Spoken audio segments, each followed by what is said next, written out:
They were the most beautiful children in all of Ireland, until jealousy turned them into something else entirely. The children of Leah were princes and a princess so stunning that their stepmother Oif couldn't bear to look at them.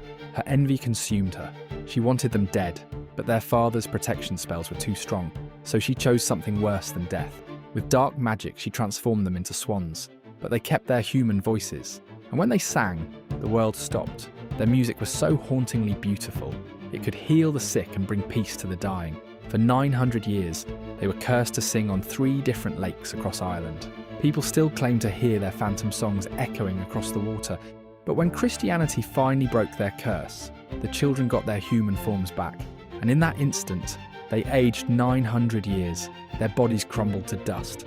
Because in Irish legend, some curses are more merciful than their cures, and some songs are meant to last forever.